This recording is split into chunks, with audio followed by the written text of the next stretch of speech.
பல ஆண்டுகளாக போரிட்டு அனைத்தையும் இழந்து தற்போது வாழ்வில் நிம்மதி காண எத்தனிக்கும் பலர் இன்று செய்வதறியாது தவிர்க்கின்றனர். கட்டடங்களினதோ வீடுகளினதோ அபிவிருத்திகள் போரால் நேரடியாக பாதிக்கப்பட்டவர்களை திருப்தி அளிப்பதில்லை. ஆயுத போராட்டத்தில் உடல் உள்ள பாதிப்புகளை சந்தித்து பின்னர் புனர்வாழ்வு பெற்ற முன்னாள் போராளிகளே மயூரன், அனந்தினி.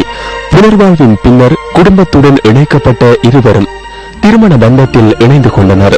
காலொன்றை இழந்த அனந்தினி காயமடைந்து வலது கையும் வலது காலும் பாதிக்கப்பட்ட மயூரன் வாழ்வதற்கு வழியின்றி முல்லைத்தீவு தண்ணீரூற்று மேற்கில் ஆபத்து மிகுந்த பகுதியொன்றில் இவர்கள் வாழ்ந்து வருகின்றனர்.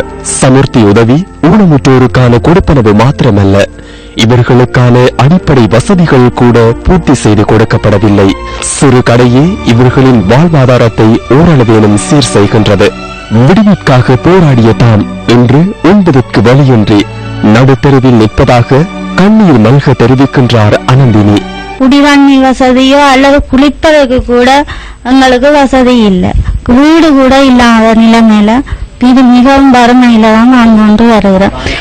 குளிப்பதற்கு கூட நாங்கள் ஊற்றங்கிற பிள்ளையா கோயில் அல்லது குளத்துக்குத்தான் குளிக்க போறது.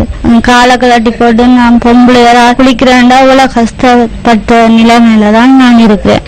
நாங்கள் முதலும் தமிழருக்காண்டி எங்களோட படிப்புகள் எங்களோட இதுகளை எல்லாம் இழந்து நாங்கள் நடுத்தருவில் போராடிட்டு இப்ப சாப்பிடுவதற்கு கூட வசதி இல்லாத நிலைமையில இருக்கிறோம்.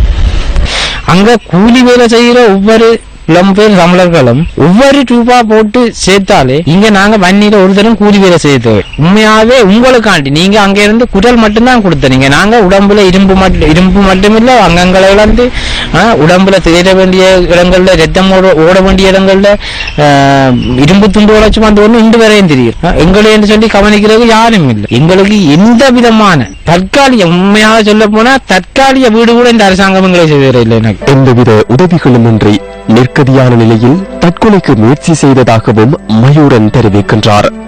எங்களை ஏமாற்றுவர்கள் தமிழ் தேசிய கூட்டமைப்பு மட்டுமல்ல, நாங்கள் விவசாய காலப்பகுதியில் சிறு தொழில் கைத்தொழில் அபிவிருத்தி அமைச்சராக இருந்த மதிப்புரிய டக்ளஸ் தேவானந்த ஐயா அவர்கள் சொன்னார், உங்களுக்கு 2 பேருமே இல்லாதாக்கள் உங்களுக்கு நான் கண்டிப்பாக உதவி செய்வேன் சொல்லி அவரை நான் 9 தரம் போய் சந்திச்சு காய்ச்ச போது ஒரு கட்டத்தில் சொன்னார், அவருக்குரிய யாழ் மாவட்ட பொறுப்பாக இருந்த கமலேந்திரன் சொல்லி அவர்கிட்ட சொல்லி இருக்கிறேன், நீங்க போய் சந்திங்கன்னு சொல்லி அவர்கிட்ட போய் கழிக்கும் போது அவர் எனக்கு சொன்னார், தங்களுடைய பேப்பர் இருக்கா அதை வித்து தந்தா ஒரு பேப்பருக்கு 2 ரூபா தாரதான் என்று சொல்லி நான் சாப்பாட்டுமே வழியில் நான் இருக்கிற காலகட்டத்தில் இப்படி என்று சொன்னது மிகவும் எனக்கு மனவர்த்தம் அந்த கவலையமா போயிட்டு சில நேரங்கள்ல தற்கொலை செய்து கொள்வோம் என்று கூட முடிவெடுத்திருக்கிறோம்.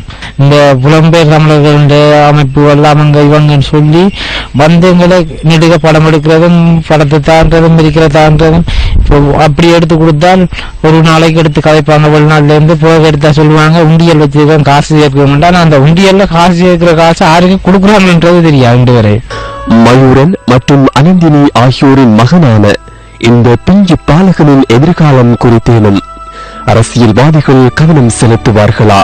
எந்தவித எதிர்பார்ப்புமின்றி போராட்டத்தில் அனைத்தையும் இழந்த தமக்கான பிரதியீட்டை எதிர்பார்த்து காத்திருக்கின்றனர் இந்த குடும்பத்தினர்.